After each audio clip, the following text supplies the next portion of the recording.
Party with your host, Dustin Rybka.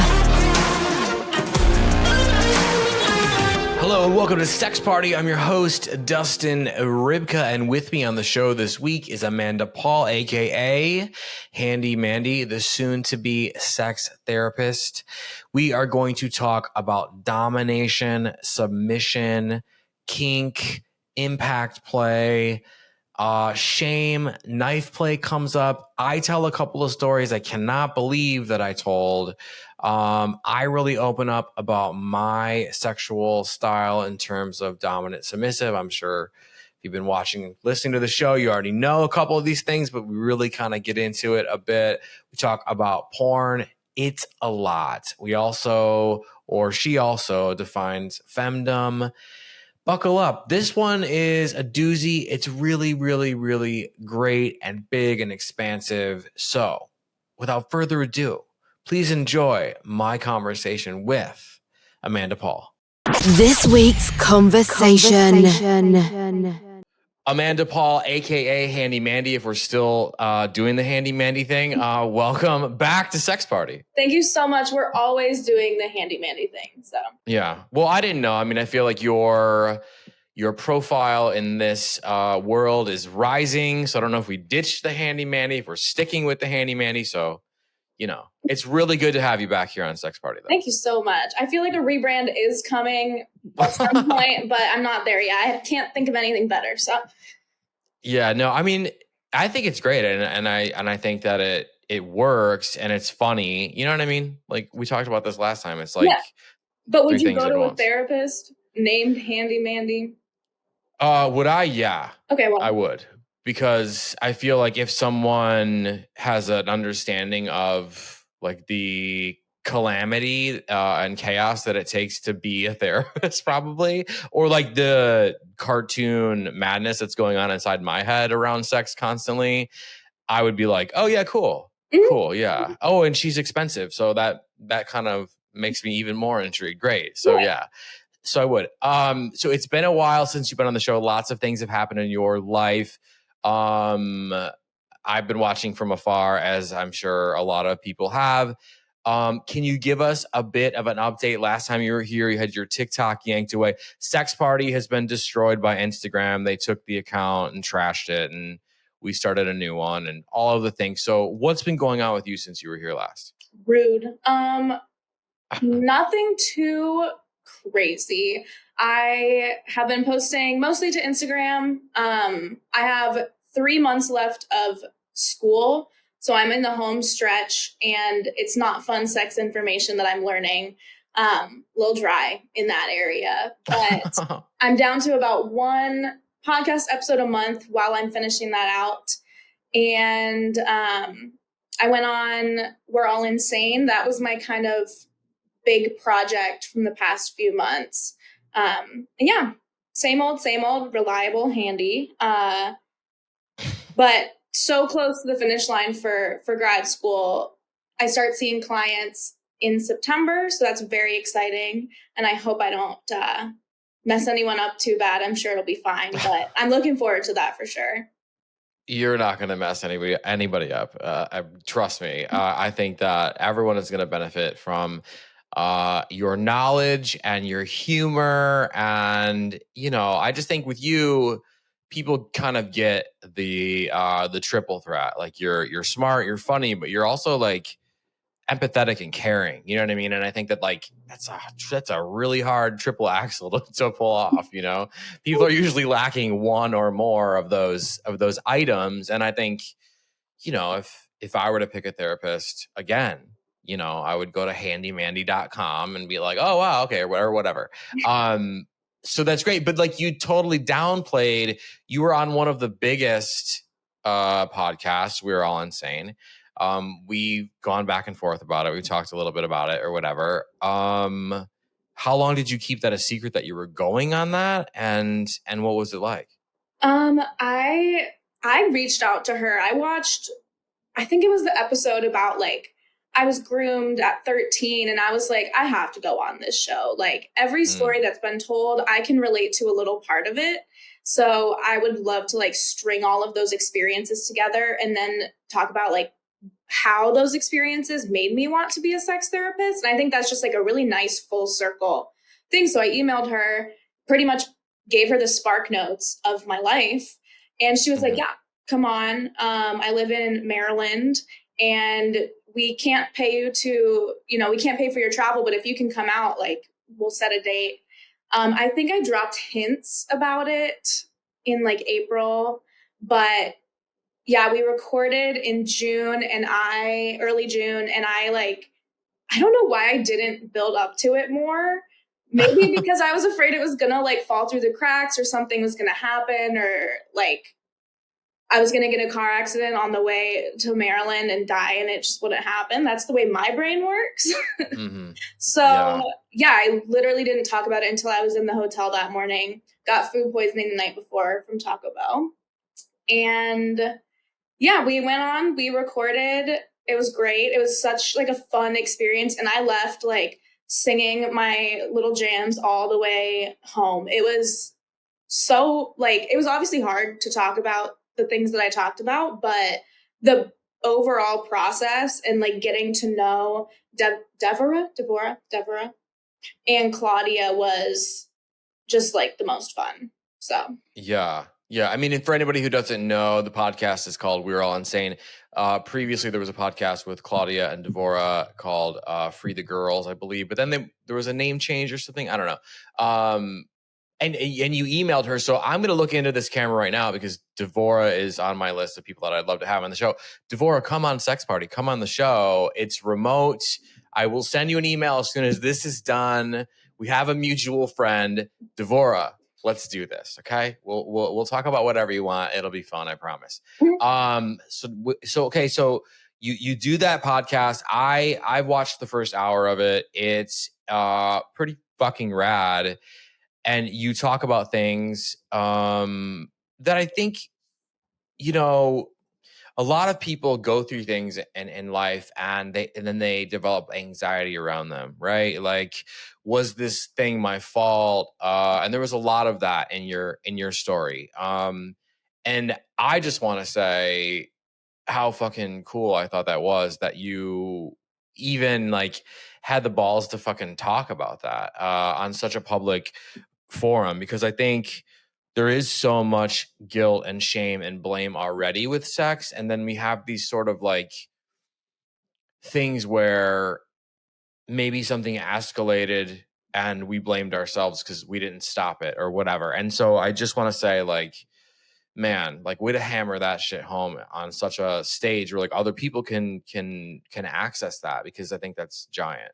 Yeah. And I mean, to fill in the gaps so we don't have to talk around it, like, sure, I had a sexual assault experience that was grooming from like small things all the way up to sex. And there was also instances of older men catfishing me on the internet and me sending them pictures, and just for years feeling like I'm a bad person, like I did all these things. And a little bit of me telling this story was not letting other people hold that power potentially over me, because let's be honest, anyone who's ever sent a nude when they were a teenager is now terrified that somebody for some reason is going to come out and be like, look at this, like if you don't give me this much money or if you don't do whatever, I'm going to leak this.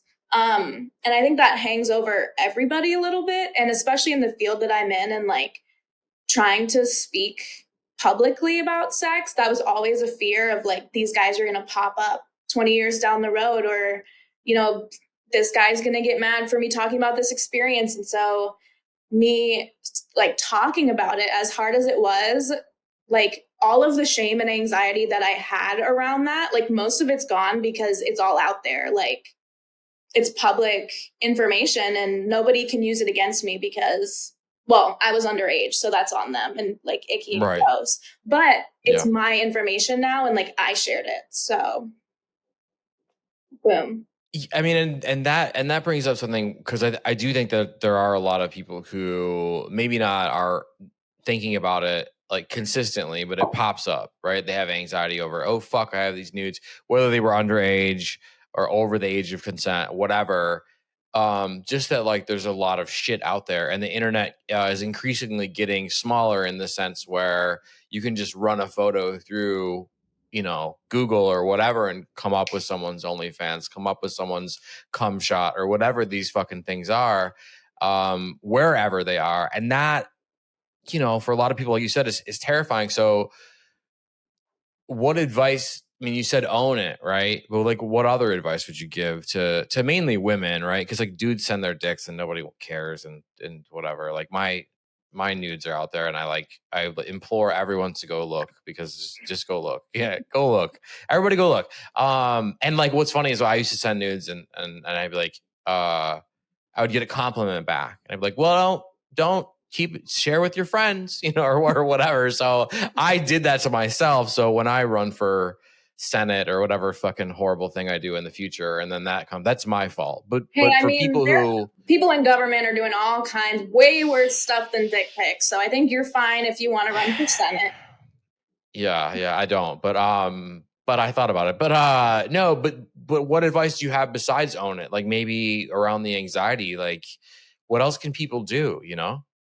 I mean, in terms of what you can do when the pictures, the videos, whatever information you're concerned about is out of your hands, the truth is there's not much you can do until it happens. But something that brings me a lot of peace, which is so unfortunate, but like it works, is if you were underage, this is like one half of it. If you were underage, they are risking more harm to themselves by putting anything out than to you, because you were underage. Like they are the ones that did something illegal, did something bad, and they would be outing themselves. So that I don't worry about too much. A good little cop out now that deep fakes are a thing is you can always say that something was AI or deep fake.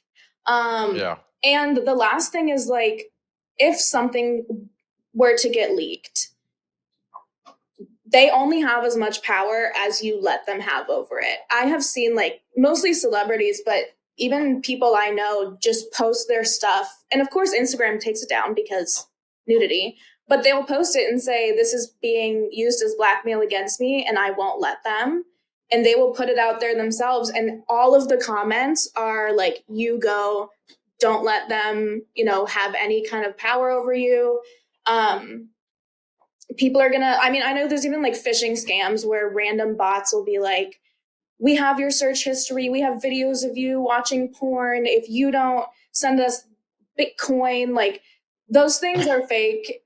Most likely no one's gonna do anything. And if they do, and you somehow can track them down, like there's actions that can be taken, but don't stress out over whether something is gonna get leaked or not. Most people don't spend their time thinking about that as much as you are, because you're the one that's at risk. I don't know if any of that made sense, but it's not worth messing over. Yeah. Right. I think the latest thing that comes to my mind is somebody hacks like Bella Thorne and like, we have your tit pics. She's like, and she leaked them herself. She's like, okay, now what? Right. Like 5 minutes later, nobody cares. Literally. Yeah. Even if the worst happens and somebody does post them somewhere, your family's going to see it. They're going to know that that wasn't intended to be public. Yeah. Like people are going to support you that really care about you, and everyone else will forget in 10 minutes. So.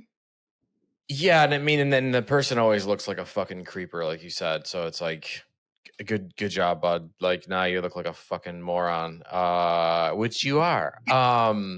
Yes, but that's good to have that on record, because I think a lot of people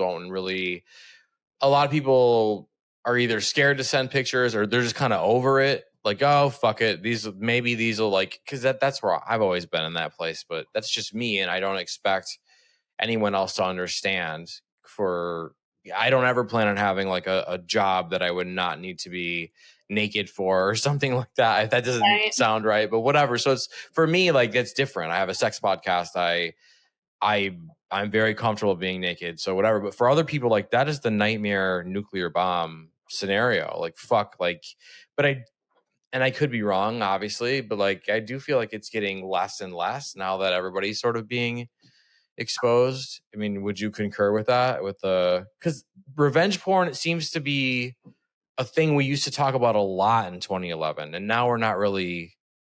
Well, now about it. people's personal sex lives, whether you think this is good or bad, is more public. With OnlyFans, people can post it themselves, and I think like the OnlyFans girls have done us all like a huge like favor and justice, not injustice, by making their sexuality not some like taboo, stigmatized thing. Like if my nudes got leaked, God forbid, one day, there's a huge difference. Like I'm not the one posting it, but it's less shocking because people choose to put that out there on their own, and like that's empowering. So I feel like it's a little bit easier to like own it. And you're right. Like there are people who would get fired maybe if their nudes got leaked, but then you have to ask yourself, like, if your partner at the time or if your boss fires you, breaks up with you, whatever, they're probably like, would you really want to be working for someone who, when you're going through this really tough thing, it's really public, like defamation, fires you? Like I feel like people are becoming more sensitive to it, and people aren't getting the power, the money, whatever out of it that they're wanting to anymore. So it's less of a big deal. But also, if you're not dating the person, or if you're dating them and you feel like there's a chance that one day they could get pissed and leak your nudes, just don't put your face in it. Yeah, no, that's always the right maneuver. I think the super safe move, unless you have like tattoos or something, but whatever. Yeah, I mean, in that interview, and then you and I actually we were talking like before the interview aired, just about some stuff, right? And there are a lot of similarities between you and I think this should be an interesting episode in terms of submissive, dominant sort of roles, like in a relationship. Because I think when I reached out to you to say congratulations for being on the big podcast, right? I'm just a small podcast, right? But one day, we talked about having you back, and here you are. And you had some things you wanted to explore with me, and then through that interview, there was things I learned about you. So I think this is going to be really, really interesting in terms of, because with dominant, submissive, I just think, whereas I think people feel what they want, I don't think they know. I think they sort of feel what they want, and they have to reconcile that. It isn't clearly defined. Like, no one really knows, and it takes, again, like we come up with this all the time on the show, like communication. But like, to bring that, again, someone like me or someone like you might be comfortable being like, okay, so like what do you like in bed, like on the first date? Most people, I mean, and feel free to push back on that, like most people aren't having those conversations over like, their first coffee or their fucking California roll or whatever, right? Like that's usually like a second or a third or maybe even fourth date thing. So some people never talk about it. Yeah. And some people never. And so I think that this episode could be special in a way where we really break it down in terms of like all of it. How to inject more whatever it is that you're looking for. And you're loaded with statistics of stuff. I have one that's alarming. So like, we should just fucking go head first into it. Okay. Well, I didn't come armed with statistics, but no, that's fine. I have a hard hitting question that I think very few, no offense to your gender, race, whatever. Sure. I think very few men could respond to this without being defensive. And this is why I want to ask you. So I'll start with a little backstory. This girl on TikTok who I just strongly dislike, but I'm not even going to give her the validation of a shout out, put up a TikTok that said something along the lines of, any man who wants to hit a woman, whether it like in a sexual situation or not, is deeply problematic, deeply disturbed, dangerous, predatory.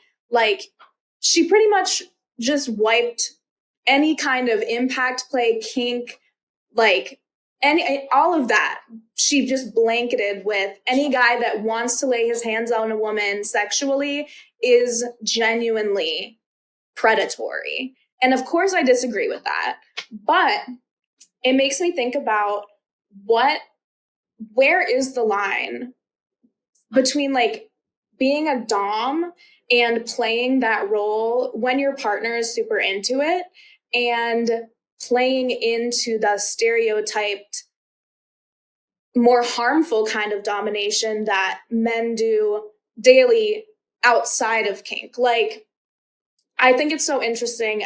Eventually I'll let you answer, but not yet. Because femdom. Like, men that are familiar with the kink community, they know that whatever you're doing is also pleasurable to your partner. They're into it, they're consenting, it's safe. Even if it's like really intense, actual doms know that, like, know where the boundaries are. They know not to cross them. They know what their partner is into. They know how far is too far. Whereas a lot of guys will say, like, I'm a dom, I like it rough, like, you know, just like smash and like pull her hair and like do all the rough things, but they don't have the same consideration and respect for their partner. So as a dom yourself, when you're like in a situation doing your dommy thing, is there a part of you, just explain your experience, your mindset, but like, is there a part of you that feels either like good to be fulfilling that kind of like gender stereotyped domination, or is there a part of you that's like, I'm bad for this? Just like, what's going on in your brain? What an incredible question. I think primarily for me, I mean, I feel really, really good doing it. But I think for me, especially with partners that are new and there hasn't been a lot of conversation yet, there's no way of knowing where the line is unless someone is yelling, take it out or stop or whatever, right? And like, I say that as jokingly, whatever, but like, it's not funny, right? But at the same time, I think you can only get there as a couple, as a man, as two people, as 5 people, as 10 people who are having a conversation, having it again, like, and really being honest, but not in your stereotypical way. Like, whatever you're thinking, go like take the elevator 5 floors down to the dirtier thing and say that instead, because then you'll really sort of get a sense for how this person is going to respond when those things are actually happening. I think setting a safe word very early on and not in like a drunken, yeah, like, because like, and I said this in an episode prior, but like, the last thing you want is someone like like screaming like peaches or something, you know what I mean? Like, you don't want that. Nobody wants that. And so I think having a serious conversation, that way you can have fun and you can,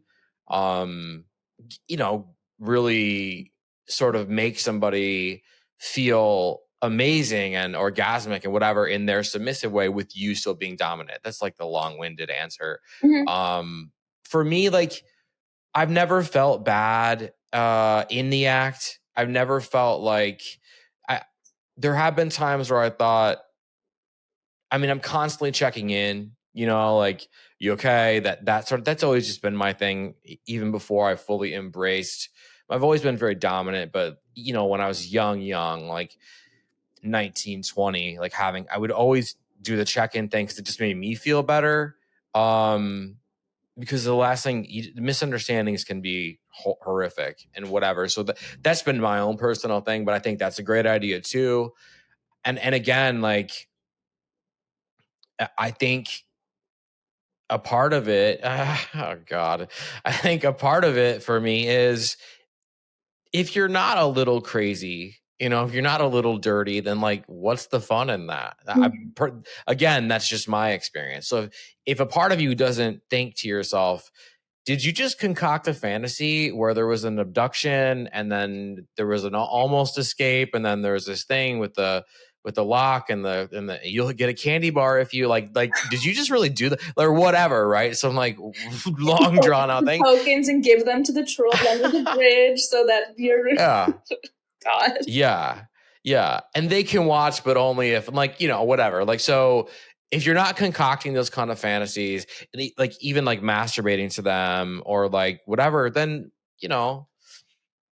what's the point? What's the fun? Like, I just think I've always been comfortable with my dark side, perhaps more than others. But I just think that when you find somebody who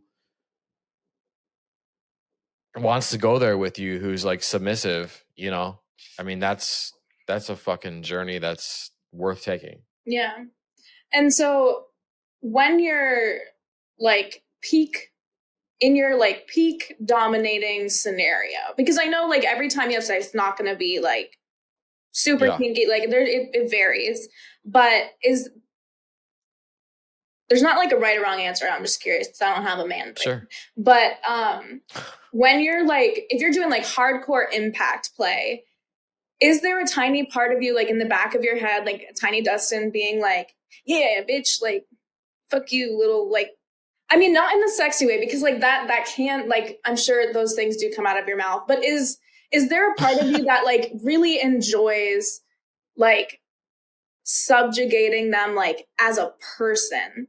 Like in the way that TikToker was saying, like when a guy hits you, he's just pretending that it's kink, but actually he just hates women. Like, clarify for me that that's probably not what's going on. Oh, that's okay. Listen, like if someone is using kink to be a sociopath, they're not a kinkster, they're a sociopath. That's as simple as that. I think that there is a power that I get from it that I love, that I think is like insanely sexual. But like, do I want to again, I'm laughing because it's uncomfortable, but do I want to walk up and like backhand the mozzarella sticks out of, someone's mouth at the restaurant? Of course not. But if you're using it to get your violence on, you're a criminal and a sociopath. And that sounds like someone who is moderately to aggressively confused, or is just talking for likes, trying to get like whatever. Right. No, I agree. And I think unfortunately there are men who they're not true members of the kink community, because if they were, they would value respect and mutual pleasure and like boundaries. But there are people who claim to be kinky, claim to be dominating, and just pick and choose the parts that they like and use it for like that kind of like enacting violence or like role playing what they actually would like to do to women outside of a sexual scenario. But like when you're in the moment, you're not scheming about how to take down womankind. And right. I understand like the power dynamic sexually, like it can, like you have femdoms, you have like male doms, like the power isn't necessarily tied to gender. It can go every single way, but just because wider society, like men do have the power, I think that's why it's so intriguing for me. Like feminist doms exist and like are the most unicorn beautiful people in the world. But when this bitch on TikTok said that, I was like, oh, you don't know like anything about the kink community, like at all. And that's an overgeneralization that's so unfair. And I was going to respond to it, but then I didn't because it's not worth it. But I just wanted to reassure people, like, you're fine. Like, don't think that there's something wrong with you. If you're dominating, like, just do your research and be nice to everyone. Like, there's nothing wrong with you. And God, that video had millions of views, and I was just so heated about it. You should send it to me after this episode, and I'll like stitch it on TikTok as a man and really start some shit. So like I'm totally willing to do that. And I love that kind of stuff because it's sort of like, this subject matter, you find people like that, like the goons, right? Where they just like dive in and they're like Andrew Tating everything just to like get clicks and like whatever. And it's like, look, this is already complicated. It doesn't need to be. You're making it worse, kind of a thing. And she just sounds like someone who is doing that. And there's other things you can be doing, and if you really need to do that, and obviously it was, you know, millions of views and whatever, but like, get a life, you know, because Right. at the end of the day, if you're not, it doesn't sound, and again, I haven't seen it, but like, it doesn't sound like she's enjoying. She sounds angry. She sounds like, you know, she wasn't. It might have been coming from a place of hurt. If somebody did that to her under that guise, I mean, it happens to a lot of women, unfortunately, and you just don't really recognize it until you learn about kink. yeah. But like, she might have been done dirty, and then she has, you know, she has the right to express that, but to overgeneralize and say everyone. And like the flip side, now I'm mad. The flip side is that if every man who likes to be dominant and like spank his girlfriend is a misogynist and like a violent man, then every woman who likes to be spanked doesn't respect herself or hates herself. Like, no, it's a sexual scenario. It's like power play. I think you can be into power play and not call yourself a dom or a sub, or even like really relate to the kink community. I think everybody is into a certain degree of power play, whether you like identify with it or not. That's always in every sexual scenario. There are power dynamics, and you just might not recognize them or know how to like take control of them or like play them to what you're into, but they're there always. So yeah, I mean, and and it's a trade, right? Because the submissive person is feeling empowered by being submissive. And I know that might not make sense for people who aren't familiar with whatever, but they're feeling turned on, they're feeling in their shit, in their power, and hopefully to a point where they have a ton of orgasms through being submissive. And I think a lot of people miss that. It sounds like this woman missed that. And it is an exchange, because for me to be really dominant, that's where I feel the best sexually. And, you know, the more dominant and like dirtier, the better for me. But I think if people need to realize that there is a spectrum of that. And on the opposite end of that spectrum is someone who does want to be demeaned, who does want to be spit on, who does want to be like, you know, slapped or pushed around or more tied up or whatever their thing is. Maybe they just want you to talk shit, you know, like in their ear. Maybe they want all of it. And I think that is where this gets really murky. And that's why I'm glad that you're here, because I can speak from my experience. You can speak from yours. I mean, it does bring up a question, because for me to ask you, because I think, I mean, have you had that experience where men are like saying, yeah, I'm a kinky guy, I'll tie you up, and then they're being like violent to you? Like, have you ever had that happen before? not violent, not on the biggest extreme, which I'll come back to later. But when I was single, I liked to play this game, and I was the only one playing because no one ever knew they were involved. But I would love this already. I would ask a guy that I was like talking to or met, you know, like at a bar, on a dating app, whatever. I would just like throw this question out to everybody, like, what are you into sexually? Open-ended. You can say whatever you want, like literally whatever you want. And 90% of guys, maybe 95, like clear majority, be like, oh, I like it rough, I'm a dom. And I mean, I didn't obviously sleep with all of those people, but from the ones that I did, I can tell you, no, they're not. What they say when they say like, I like it rough, is really just, I like penetration. And unfortunately, like, they don't, it's not even that they like it rough. They just like what porn shows. Like, they like head where the girl can't breathe and she's crying and she's like looking up at you, but clearly like is suffocating. Or they like hitting it from the back, like pulling her hair so hard that you think her spine might break. Like, that's just what they see. And they think that that's all being a dom is liking it rough. And I'm like, you're missing like the whole other side of it. You're missing the fact that Like some doms don't even have to lay a hand on their sub to be dominating. It's like a mental thing a lot of the times. And so people never like used violence under the guise of kink, but a lot of guys will claim to be kinky and claim to be a dom when they are just doing the bare minimum and they think that that's what it is, and it's not. Yeah, I mean, that was going to be my second question too, because a lot of dudes are out there like talking shit, you know, and whatever, for whatever reasons. Like I would assume, I mean, you brought up the porn thing. Yeah, because that's totally like dead on. And those things can be incredibly hot, like the runny mascara, the fucking gaggy shit, this whatever, again, right? But I think when you add the component that everyone does seem to miss, that you pointed out a little bit, was, and what does it for me, is the psychological component added to the mascara and the did I say you could do that and all of that kind of stuff, right? Like when you add psychology to it, like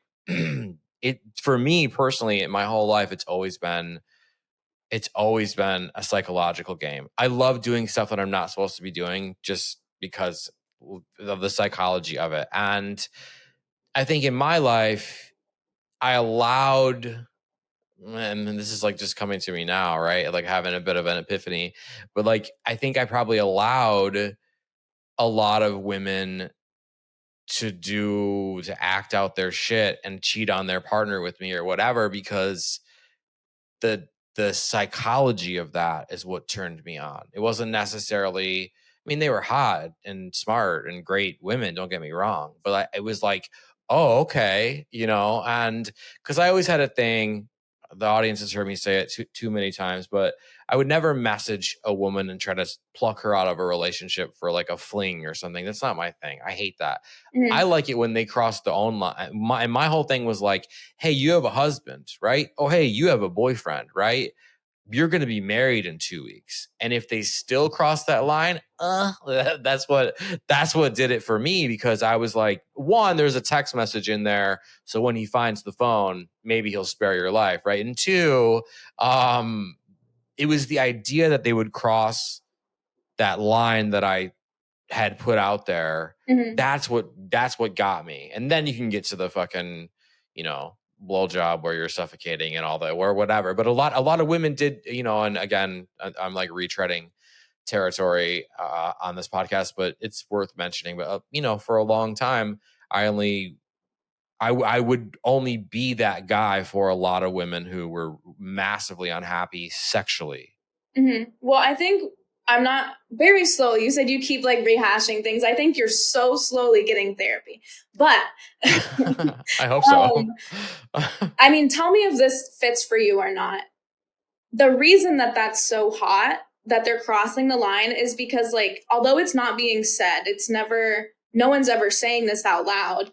To you, it's like, oh, she's going to throw away all of these years that she's spent, all of this time, this relationship, the life that she has pictured and built for herself, the future that she's invested in. By having sex with me, I am worth more than all of that. Like just one night with you, in her mind, is worth more than the years that she invested with this other guy. So for you, it's like the ultimate, like, not win, but your ego win. Like one night with me is better than years with that dude. You know, I've never thought of it in that context, but I only like thought of it in this like kind of grimy, like hot, like dirty kind of like, you know, you shouldn't be doing this kind of way.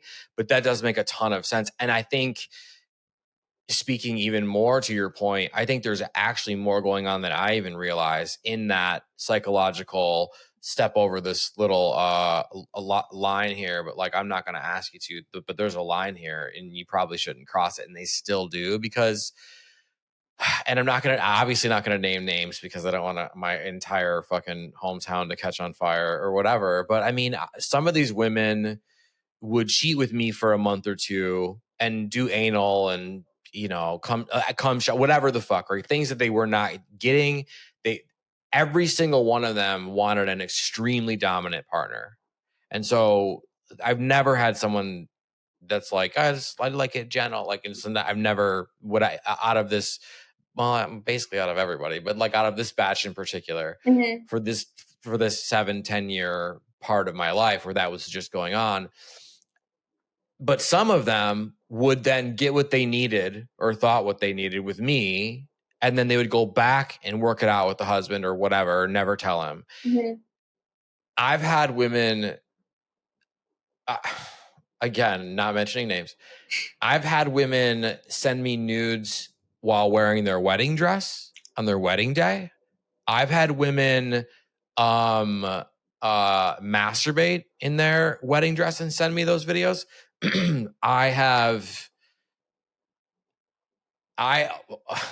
One time this girl sent me a video. She was fingering herself, married. She'd been married. And I noticed that her wedding ring wasn't on her hand when she was doing it. And I was like, where's your wedding ring? Don't say she pulled it out. Don't say she pulled it out. I told her to put it on while she did it. And she sent me, and she sent me a video doing it with so it's like that psychological sort of, I just thought that story was going to end with her like a fucking magician pulling it out of her own vagina and being like, right here. I'm glad that oh my God. I'm glad that my brain went farther than yours. Mine, it ended way darker, I think. Yeah, and I tried to hold back my reactions, but like, wow, those ladies, wow. Yeah, I mean, and there's just something, about that part of my life that I think it was all about that sort of, well, this is the exchange, right? You want to like have your back blown out, and you want to fucking do all these things you've never done that your husband won't do. Well, like, here's this line. I'm not coming across it. And they would never say you need to. And then but 99.9% of them were like jumping over the line, and whatever. And I'm not too, like, to break that, to cross the line, like the naughtiness of it. Like, I'm sure it's equally as hot for them. They're just the ones with any kind of something to lose, sure, like risk. Yeah, I mean, and it's a lot, and a lot of them got caught too. There's quite a few who got caught doing it. And you get the text like, we can't do this anymore, and I'm like, I completely understand, or whatever. So it was never my intention to like go around like stealing people's wives and girlfriends, but a lot of people's wives and girlfriends were like looking for something that they weren't getting. And they didn't want to break that that sure thing that they had or whatever, which is totally fine, right? But it's also like kind of weird that you just wouldn't like, hack off. But relationships are complicated, and when you're like, I can't speak for someone who's engaged to be married or like whatever that thing is, I mean, the thing that I take away from that is like, really, I just feel like a degree of like very clouded, like confused empathy, because I believe that if you're going to marry someone, if you're going to even just commit to somebody for a year, the rest of your life, whatever, you should be combining that commitment, the trust, the sure thing with what you want sexually. Like, if you're having to look outside your relationship, if you're trying to be monogamous and like having to break the rules that you set for yourself to have the sex that you want, like, either the relationship needs to change or your like fantasies need to be melded in. But like, I want the kind of marriage eventually where I can live out all those nasty, crazy, like insane things with my partner. Like, that's the dream. And if you can't do that, one of those two things has to go. And like, yeah, that's why I feel bad for like the women that like have to step outside. But sometimes for people, they get off on doing something bad. Like, I had an ex, God bless his soul, who is a like serial cheater, cheated on every partner he's ever had, me included, multiple times. Not because he wasn't being fulfilled sexually. It was the thrill of cheating that he just did it like 10 years straight, every single relationship.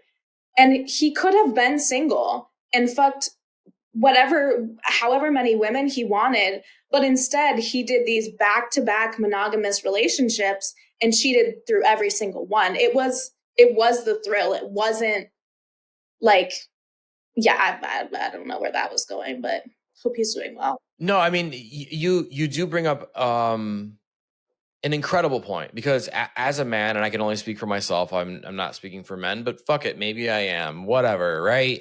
For me, at a certain point, it was always about like a variety thing. And I remember when I was in relationships with women who were gorgeous, and again, like smart and like with it and like whatever. And I would cheat on them with someone who was not good looking, or not as good looking, right? Like people be like, wait, what? You know, like I would tell a friend or something like, why did you do that? And or whatever. And for me, the only conclusion that I could get to with as much therapy that I've had is it's for variety, to do something that totally out of the, you know, the norm, to break the pattern or whatever. Maybe there was something like, I remember in college, I was dating this girl, super smart, super good looking, a little bonkers when she drank, but hey, you know, it happens, right? And I was like partying a lot, obviously, because college, and there was this girl who was just like coming around a lot, and I just knew something was going to happen.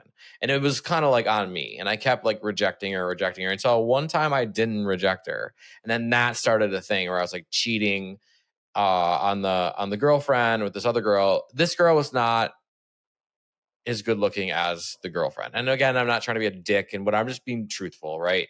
I'm not offended. No, I'm just putting it out there for anyone like, this guy's just a fucking piece of shit. Maybe, but like also I'm just being honest, right? And that I can think of a couple times in a couple different relationships throughout my life where I was in a two-person what was supposed to be a two-person relationship, and I cheated with people who in my opinion were less than, you know, they weren't as smart, they weren't as good looking, they weren't as with it, right? And I think you bring up a good point, because like sometimes people just do shit because they want variety. I think for me as a man, right, my shit is always variety is what has gotten me in trouble like the most in my life, I would say. You know, that's why there was so much cheating and there was justification of whatever. So I think that's a factor too. Can I ask, this is so therapist-y of me and I'm so sorry. When you ask away. Like, what's your definition of variety? So just something that's different than what you're normally getting, right? And that can look a million different ways. So if you're dating, maybe if you're dating a dark-haired woman, you want to bang a blonde. And I'm not making excuses for it at all, but and I hate that I'm even about to like even go into this realm. But for me, you know, Instagram, I'm not going to say it makes it worse, but it feeds that that variety thing more than, you know, when I was in college and there wasn't Instagram, you know. Yes, I'm that old. So like it's one of those, oh, hello. We all have anxiety in this house. Yeah, well, we have anxiety here too. I totally understand. Poor fella.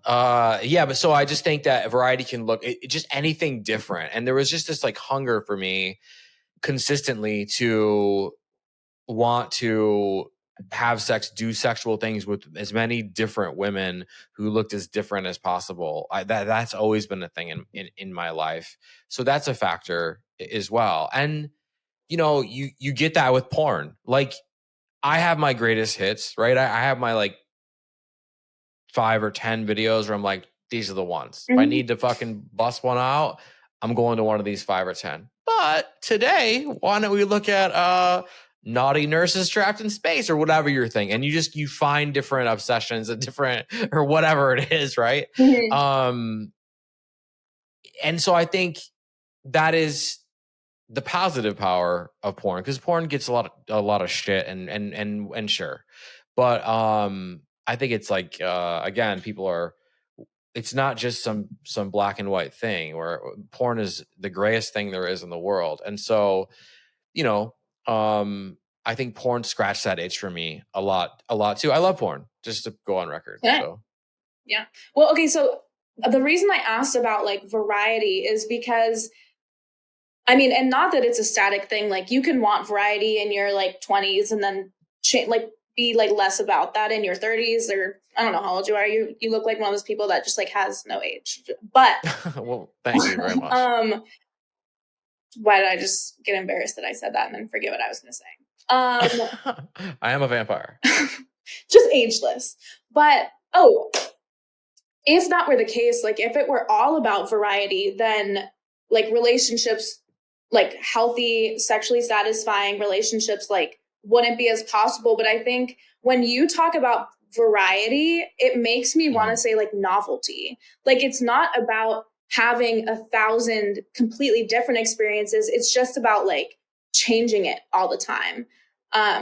So like if you can find somebody that will dye their hair pink and then blonde and then brunette, and will also like do this crazy thing and role play nurses in space this day and then be like your professor the next day, that like that kind of person can live out the variety, live out the novelty if it's the right person, like, and I mean, I hope you found that. I don't know all of y'all's secrets, but I think that's more of the case, is like when you find somebody that can be the source of novelty and like variety, but it's the same person that you can also trust emotionally, like that's the holy grail. That's what the Cheaty Wives weren't getting, was like the naughtiness, the fun, the feeling like you're crossing the line, but with the person that you want. And I mean, maybe that's me just like being biased towards monogamy and like soulmates and love, whatever. But I think whenever you talk about variety, I just want to be like, all it takes is like a 2-word shift to turn that into novelty, which is like a completely acceptable thing to want. Like everyone wants to change it up all the time, I think. But no, I don't feel bad about wanting variety. Just like call it like, like spiciness. I don't know, novelty.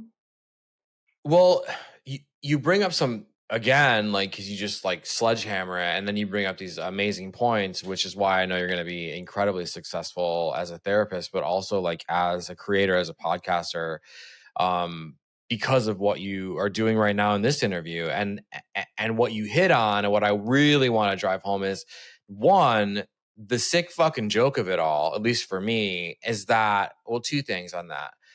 If you start sleeping around for variety, right? Most of the time, in my case, you really aren't like getting with someone new, and like you're having like these mind-blowing, like crazy, like cum festival experiences, because there isn't any rapport, right? So it's like, that's a thing, right? 1. And 2, I found for me that I needed something very familiar to be able to come, right? I needed to feel real on some level. So it could be nurses in space, but maybe it's like my girlfriend is one of the nurses, whatever, or something like that. So what I found that after saying all of that, what really does it for me is to take, half of the computer screen and like put whatever porn of your choice, right?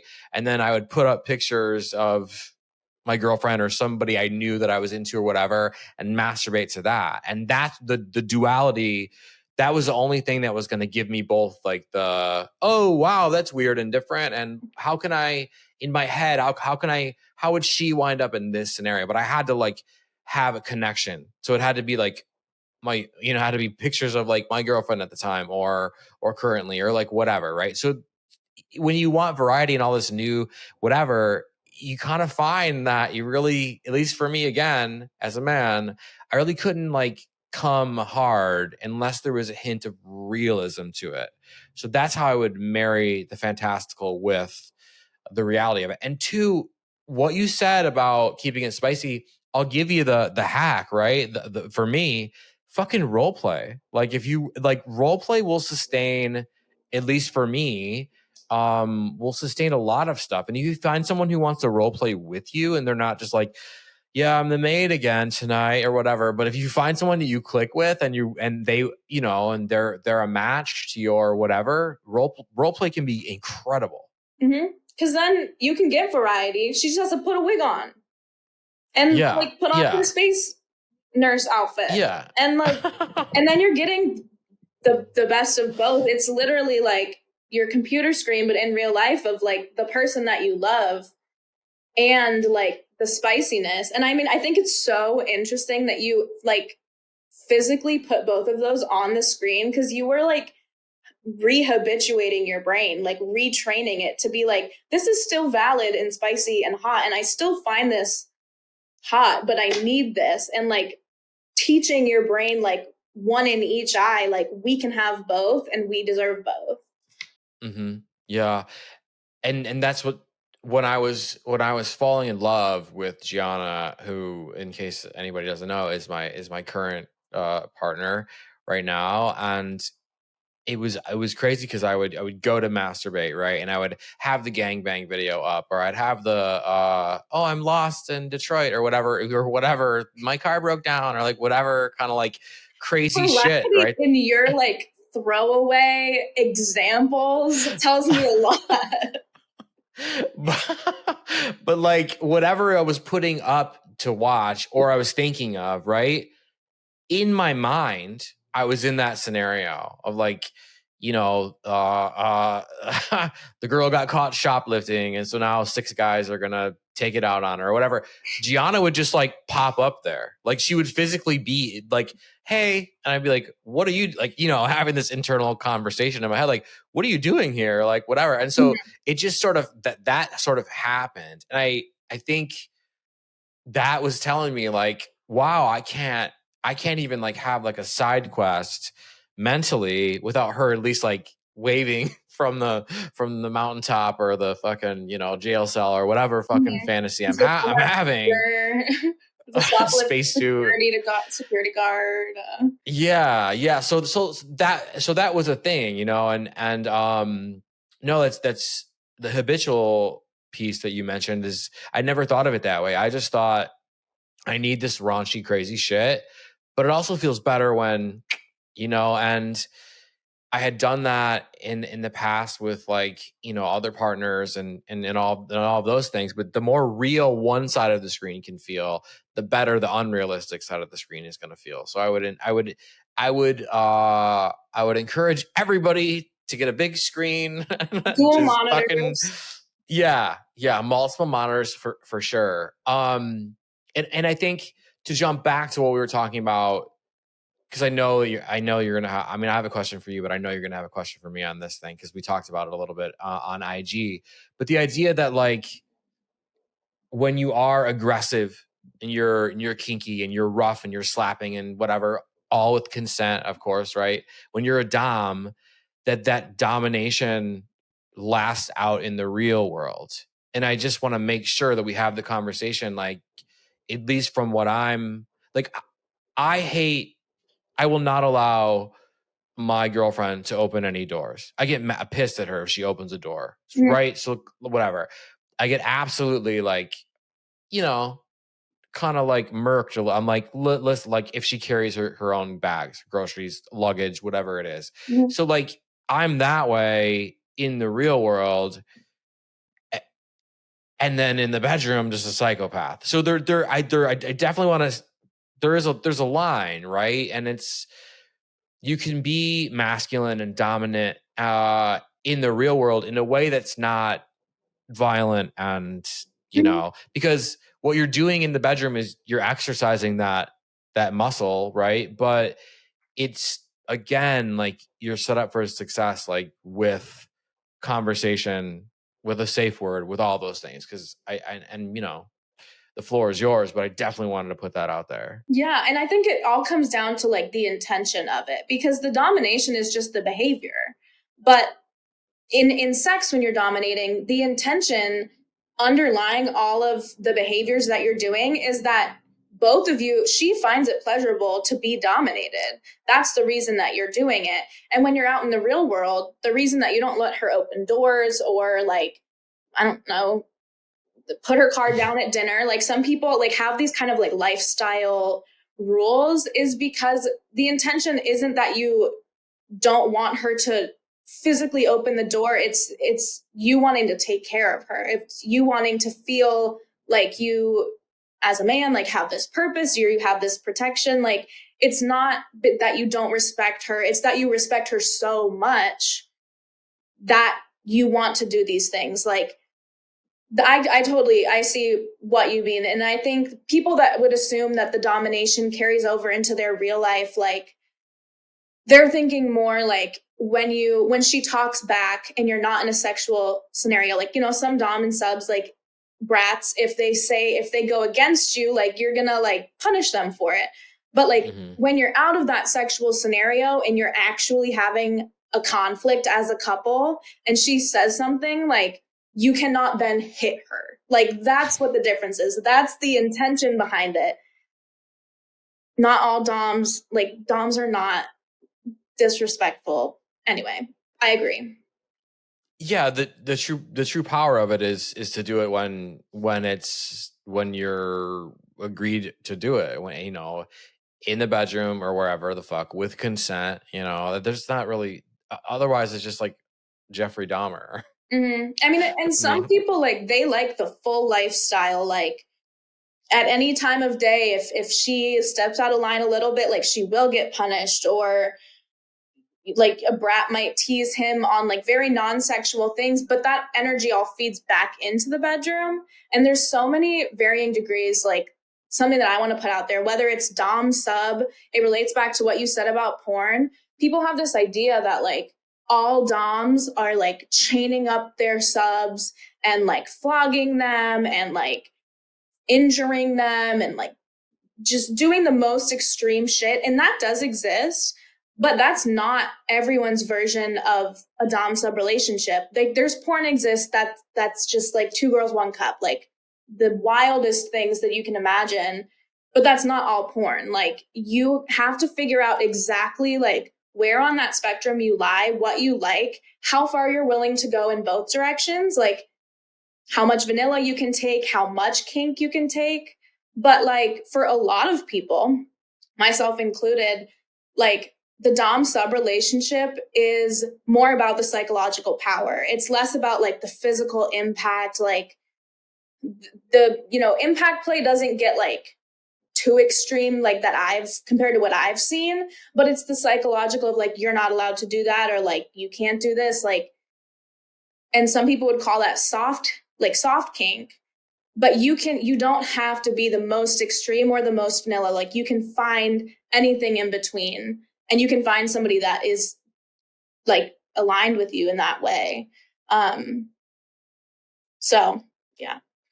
No, I mean, and you're absolutely right though. It is, there is a fluidity to it in terms of how far, and maybe, and you know, to where it's changing, right? And maybe one day it's, you know, you're holding somebody down and, you know, who's your daddy and all of the basic kind of whatever.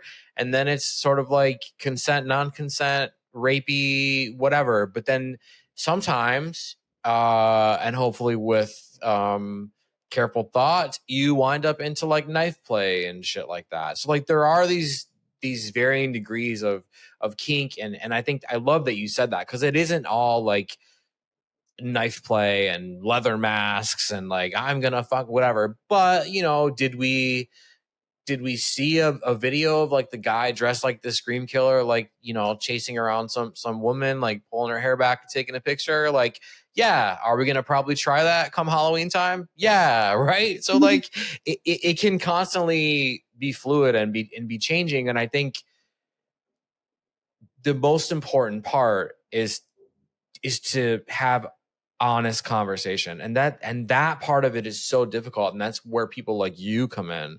You can like help people to like really be honest, because a lot of times I think we think we're being honest, like those dudes in the fucking tavern or whatever. They're like, yeah, I let to slap you around or whatever, and it's like, get on top, like what, whatever.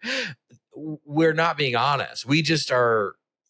We're like fronting for our own ego, right? And being honest is telling somebody what's in the basement in your head. Everybody can see what's in the living room, bro. There's windows. Don't be basic. Like I said, go down to the basement, unearth some weird shit, and tell them at the right time, right? That's always been my go-to thing. And I tried that with Gianna. I tried to like scare her. Oh, well, there's this. You know, she didn't budge. So I did the same. And I think what's also important is, sorry, it's raining so loud. Is even if you are into like the knife play, like the most intense things, I think people assume that when you're doing that, it's really intense and it's like, I'm gonna cut you. It's playful a lot of the time. It's like, and that's part of the power exchange too, is like, I could, but I won't, but I could. Like, that's like the appeal to a lot of people. It's not so serious. Like, kink is not, the person that's being tied up is not genuinely afraid for their life. The person tying them up is not like it's not as serious as people think. And what was the other thing that you said? Oh, talking about it, the opening the conversation about feelings, relationships, sex is like just having that initial conversation is the hardest part. And you build it up in your head and you think of all the ways that they could react. You catastrophize like, oh my God, they're never going to talk to me again if they know that I have this kink.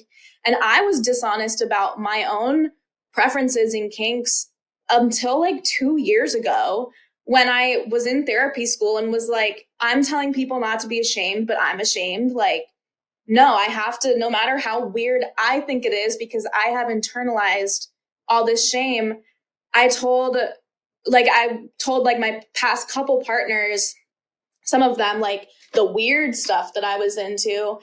And I was expecting like, oh, what the fuck? And they were just like, okay, like that's strange, but okay, cool. And then like the person that I'm with now was the one to go a step further and be like, I'm not into that, but we can do whatever you want. Like, and that's what kink is. It's like, you don't always have to be into the exact same thing. You just have to be willing to like expand for each other. And just a funny story. I hope if this is okay. I think it is. But when I played that little game of like, what are you into in the bedroom?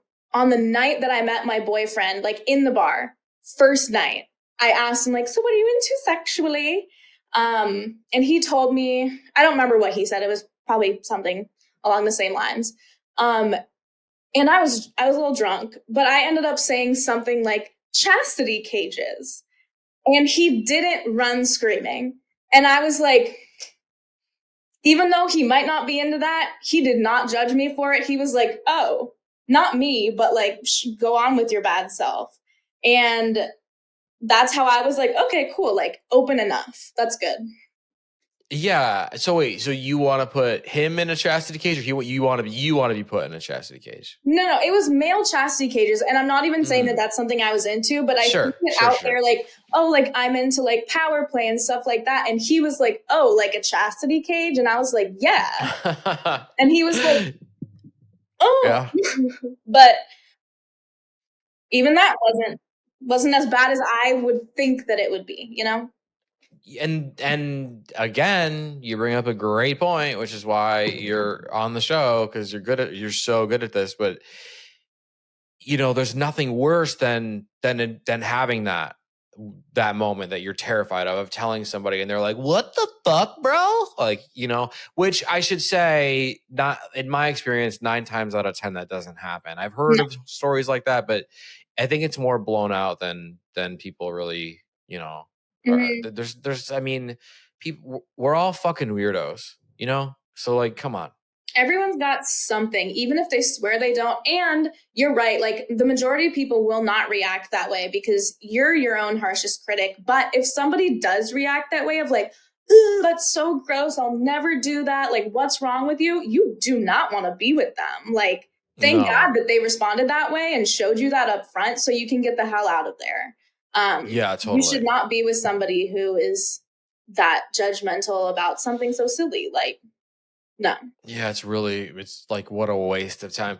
Okay, so here at the end, you did mention earlier, and you've given little clues laced throughout the you said that you're a femdom. I mean, how do you are you like dominant and submissive? Do you like to like dom dudes or women, or what is your thing? 'Cause we talked about me being just like a lunatic or whatever, which is totally fine.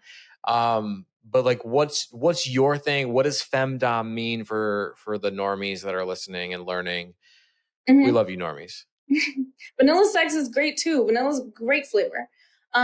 So for me, I'm a switch, but I feel like having any degree of femdomery, you kind of have to claim because it's outside of what most people think is normal. For me, like switching can look different for a lot of people. Switch is like sometimes you like to be dominant, sometimes you like to be submissive. A femdom is just the woman role in the relationship, or like the femme identifying person being the dominating one. So femdoms in general like to always be the dominating one. That's why I would say like I'm a switch, because for some switches, this is so hard to explain. For some switches, like they will have like a complete power exchange where like one day she is completely in charge and then the next day he's completely in charge. And then for some people, it's like both at the same time, but it's not an equal power dynamic. So for me, like I would say I'm a soft femdom. I'm not so much into the like I don't want to humiliate or degrade anyone. But I think the power, the like come control part of it of like, you can't until I say you can, or like edging, teasing, those kind of things. I'm a switch in the way where I want to do that to somebody, but I also want them to do it to me. So it's not just like mutual stimulation, like orgasm. It's like a game. It's like, I do this to you and then you can't finish until I say you can. And then you switch and like they do it the opposite way. But I think it's so rare for women to step into that role that I have to claim the femdom part of myself. And like in my day-to-day life, the switching is what I claim, what I like. But when it comes to porn, when it comes to fantasies, it is more femdom, because I hate mainstream porn. I hate mass-produced like Brazzers ads. Like that is what I cannot stand. Like I like the homemade, the weird, the like shitty camera quality ones. And a lot of times amateur. Yeah, and a lot of times that's what femdom, like the kind of femdom that I'm into, at least, it's in amateur, because like mainstream porn doesn't really embrace it that much. I don't know how much of a tangent I just went on, but no. So the Brazzers stuff, you don't like it because it's like mass produced and shiny, or you don't like it because of what it's saying about femdom women or something like that? I just think I just find it so fake. Like the lines, the scripts, like you can tell that there's 15 people behind the camera, like micromanaging. I want to see real couples who are like freaky, but in love. Like I like the reality of it. But it's also rare to find. I mean, I'm sure you can. I haven't looked that hard, but it's easier to find male doms in mainstream porn than femdoms who are doing it like authentically and not just for views.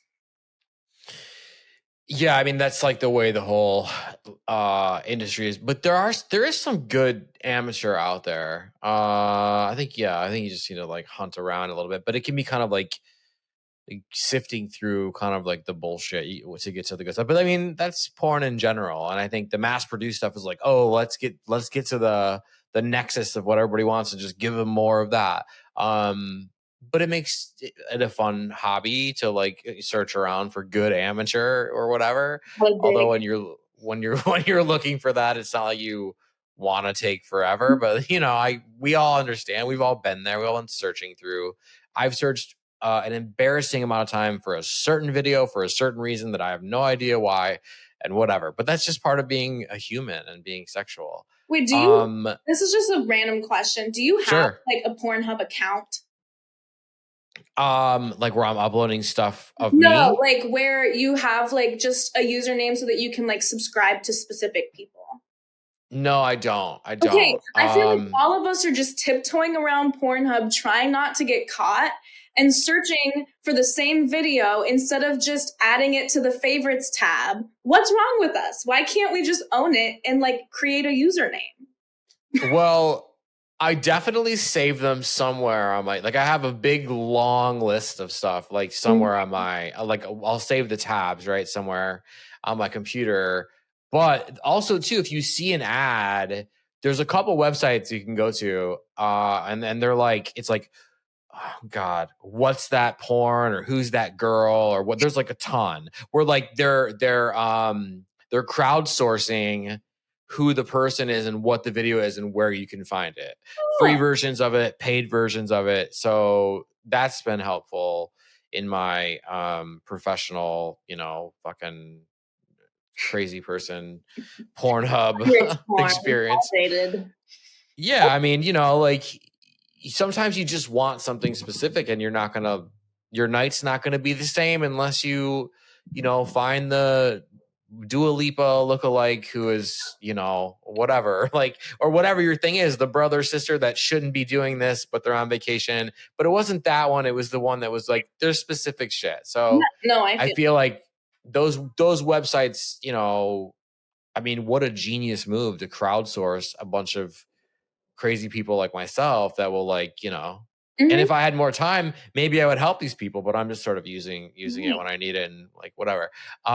Okay. So here at the end of the episode, everything we talked about, can you give some advice to the people that are feeling stuck? It doesn't have to be something big. It could be something big, whatever you like, Amanda. But just help them with a bit of advice on how they can be more of themselves in terms of standing up for what they want and not feeling ashamed or like a weirdo about it. Mm-hmm. So think to yourself, little exercise. When somebody asks you what you're into sexually, like make a list of your go-to answers, write it down or just in your head of like, oh, like I like this kind of foreplay and like I like it rough or like I like it gentle or like maybe you've come to terms with like, oh, I have a praise kink. Like those are the safe things that you say. Now make a list of the things that give you visceral anxiety to say to somebody, like, oh, like I really like watching this kind of porn, but I don't know if I would want to do it in real life, but like I really get off to it when I watch it. Or like one of my crazy exes did this one thing that I didn't like at the time, but now that I'm thinking about it, like I would never tell anyone, but it's so hot. Like make a list of those deeply shameful things and then explore them, because you might think that like, you don't need any specific kink to survive, to live your life.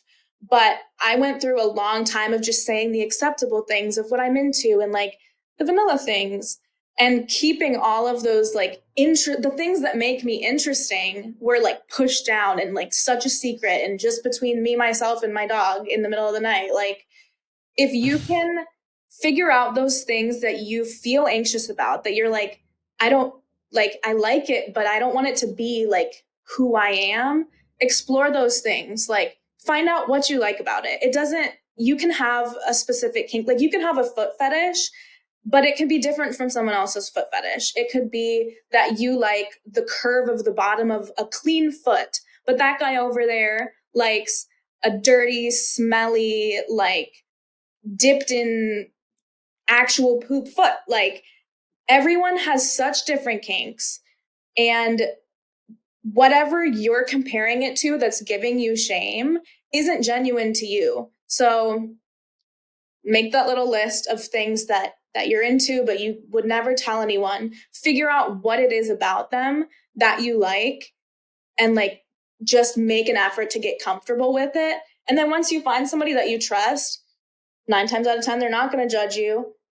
get it off your chest, and you'll see that like the shame is all you. Like it's all you judging yourself. It's not actually that the thing is bad. It's not that other people think it's like as crazy. It's just you putting all this pressure on yourself. So dig into what makes you uncomfortable, get comfortable, and then try to like integrate it into your life.